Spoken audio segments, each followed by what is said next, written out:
So today, June 24th, 5 p.m. evening, I start to train on my legs. I start my squat with front squat warm up. I usually perform the front squat. It's easier to warm up your quads, your glutes, your hamstrings, and also feels more athletic because you're cleaning the weight easily from the floor rather than from the rack. So kind of athletic training. And as you add a weight, you feel more challenged. But trust me, it gives you a lot of challenge that helps you build more muscles, especially about your glutes and quads. You know, so I recommend you do front squat in this way. Start the cleaning.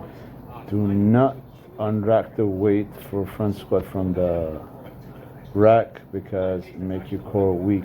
So if you do cleaning with a front squat, it helps your core get strong as well. All right. It sounds like clean and jerk at this time, but you don't need to do overhead press. You just basically perform the front squat, and make sure your elbows always keep it upright as long as the bar is on your front delts and your shoulders being tight with your squeezing the elbows tight toward in rather than flare out. Next workout will be a deadlift. I usually after front squat I start performing a deadlift. I choose a weight that I can do about 3 to 5, sometimes 8 reps. And because I'm doing a lot of training today, I use a strap. But I recommend you do not use a strap if you want to get a better grips. Okay. Again, whenever you perform a deadlift, you make sure the bar is sitting on your feet. And then as you're leaning down, your shin has to touch the bar and slide the bar on your shin and thighs. Do not let the bar stay away from your body, because if the bar swing around, you become helicopter. So you're going to get SI joint injury. Again, repeat this to you. If the bar is not sliding on your shin and your thighs, you will get back pain. They call it sacroiliac joint or SI joint pain. So be careful with that. That's what a lot of people when they start to do deadlift, they usually start having a joint pain, which is they call it SI joint. Again, when you perform in deadlift, make sure you tight your core. Embrace your air in your stomach like a full wheels tire feel of air. Sounds like a full tire of air. And that helps your core get tight. Again, tight your quads and hamstrings. And you holding on the bar just sounds like you're trying to bend the bar. That's where you can lift the bar easily. You're going heavier. Now what I do, I put my heels top of 5 plates, like 5 pounds plates. You cannot see it in this point. Sorry, my camera is my cell phone.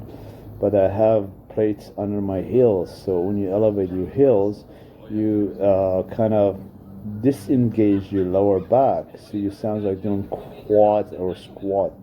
So that's where you have more power to lift more weight. This is the only trick I do here. And again, I keep the bar close to my extremities, my legs. Do not let the bar goes away from your body, otherwise you start swinging and become helicopter. Remember, deadlift is very crucial for your body. If you want to be strong and powerful, you need to perform deadlifts prior to your squats. It helps your kneecaps, your knee joints, or the patella side of your knees and your hamstring get very strong for the squat. So this is how you have to warm up your legs with the deadlift. So do not go heavy crazy on deadlift if you want to do squat, because if you go PR, eventually you're going to get exhausted. So just perform something that you can do 3 to 5 reps. That would be helpful.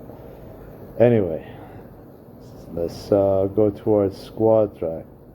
I usually start squat with 1 plate, because the goal here to get more blood flow to your quads. Since your legs is already exhausted after front squat and deadlift, you probably have more challenge during the squat. But trust me, your legs feel sore and crying because you're taxing it like this.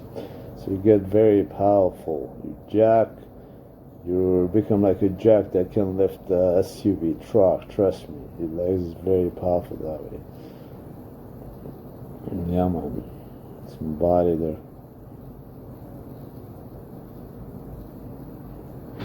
Now I'm adding up another weight, extra weight and weight. I increase the weight up to 185 here. Today is not a real squat day, so I'm not doing PR. My goal here, just get the blood flow. But again, after deadlift, your legs is sore. Now, trying to make sure keep your legs between 90 degrees. As long as you sit in the position of sitting on a toilet seat, that helps you get engaged your quads. Okay. And then you would now increase the weight, go heavier weight. You're trying to go more lower with heavier weight. The point here, when you're going lower, you engage your hamstrings muscle, which helps you to push more weight up.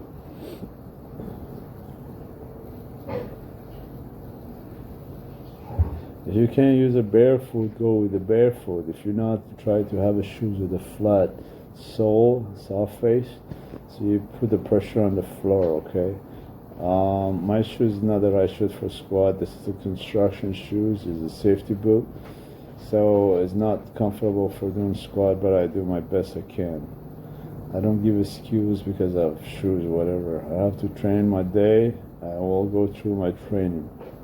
Guys, thanks for watching. I hope that I encourage you to do squat. Do not ignore your legs. Your legs is main support for your upper body. 75% of your body is lower body. So if you have stronger legs, trust me, you will be an animal. Cheers.